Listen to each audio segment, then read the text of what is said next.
becoming the first center since Shaq to lead the league in scoring. Not too bad. Kurt, I saw an interview you did recently where you talked about your MVP race. At the time, I saw you have Joker at number 1, Giannis at number 2, and then Joel Embiid at number 3. Has that order at all changed for you since you did that interview a week or so ago? I came so close. No, I didn't change it, to be honest with you. That is how I submitted it. I came really close to swapping Embiid and Antetokounmpo.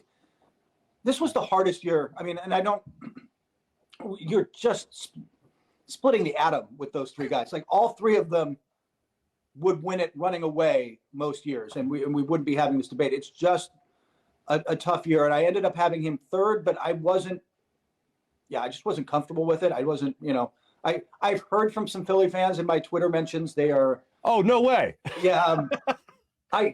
Nobody was offering to buy me a cheesesteak when I'm out. Like I'm in trouble, but I'm as comfortable with that as I was going to get. I was never going to be comfortable with how that shook out, because you and I can sit here and make a really good case for Embiid to win the thing. Like I gave it to Jokic more just because of the load he had to carry, but Embiid had a huge load, and which we discussed with Simmons, and we kind of slip over like, oh, maybe Antetokounmpo had the least load, but they asked him to play center all year because Brook Lopez, like all three of them were thrown into weird situations, So it's a really difficult year for that award.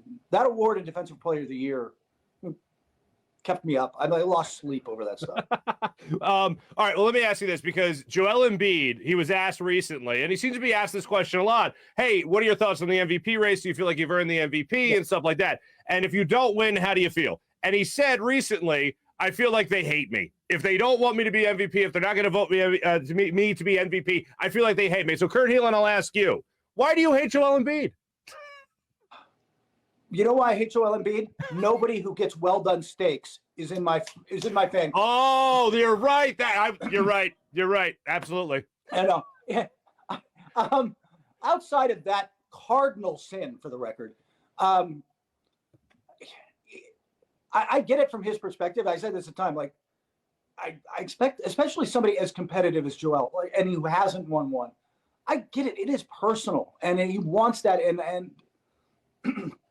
I'm not offended by that. Like, first off, there's plenty of people who tell me they hate me. Like, when it doesn't happen in my own house, I'm pretty happy.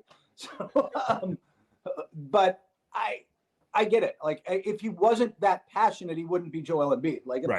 Part of what makes him great and part of what makes him so much fun is how much he cares. Not that I'm his agent by any means. Is he a Philadelphia athlete? Do I root for Philadelphia athletes? Absolutely. Do I pull for him? Certainly. But when it comes to Joel Embiid, if you were to give him a exit interview at the end of this season, and we'll get into this Raptors series in a second, but if you were to give him an exit interview at the end of this season, what would you tell Joel Embiid he needs to do? What boxes does he need to check in order to put himself at the top of that MVP vote? I don't. That's a really good question. Outside of like getting the top seed, how much better can he really play? Like, I think the help came and they didn't get better, but again, and this was my debate with Giannis and part of the challenge for this year, I don't think that was on him. Like, he kept performing at an MVP level. They didn't bounce back, I think, in a way some of us thought, well, now that they've got Harden, this is going to go better. Yeah. I don't know that it went. I mean, it did at first, right? For a few games. Oh, the honeymoon. Yeah, sure. Yeah, but just, like, next season, I think beating the Knicks is like half a win. It doesn't even count. Gotcha. So, like, and when you brought up the argument of, Joker carried the Denver Nuggets, obviously Giannis did the same thing, but had more help in Milwaukee, but you messed in the position change, or the assignment change, rather. And then you also talk about Joel Embiid carrying the load here. I understand that everybody had to kind of carry their team, Joker and Embiid especially in that regard.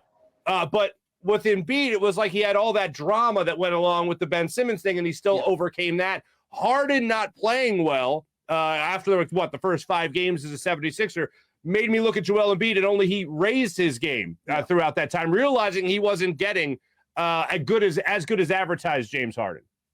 Yeah, I think that that is a legitimate argument to make. Like, it is a very good case to make that his game didn't drop off. He still had to carry that much. and the drama of Ben Simmons and being asked about it every day in a very different media market than Denver, right? Like, sure, yeah. Jokic is not getting hammered like that daily by Mike Singer at the Denver Post. Like, you know, it's not the same sense. So I think that, like I said, we can sit here and make the case. It was brutal, and I went the way I went, but it's not like I'm going to sit here and hammer Joel Embiid for his greatness, because he was MVP worthy.